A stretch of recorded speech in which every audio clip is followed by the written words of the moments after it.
Накануне на нашем канале «Прямую линию» провела исполняющая обязанности руководителя администрации Прилузского района Наталья Жук.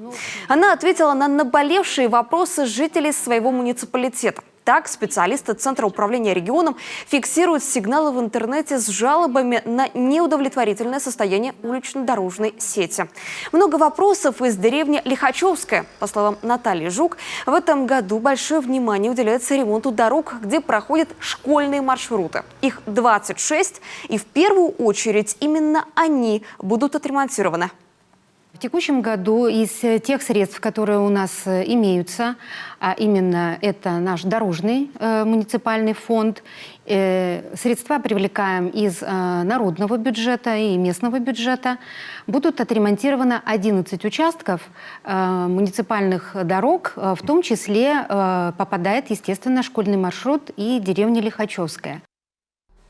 В эфире также прозвучали вопросы о строительстве новой школы в Объятчево. В капитальном ремонте учреждений культуры была затронута тема борьбы с борщевиком и, пожалуй, актуальная проблема для всей республики – проблема безнадзорных животных.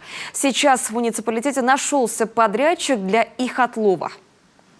Было отловлено 6 особей, у 4 из которых есть хозяева, которых забрали хозяева. И только 2 особи после того, как их вакцинировали, осмотрели, чипировали, держали 10 дней, отпустили на волю туда, откуда их взяли. Поэтому я считаю, что проблема-то, собственно говоря, в нас самих, потому что не должно быть безнадзорных животных.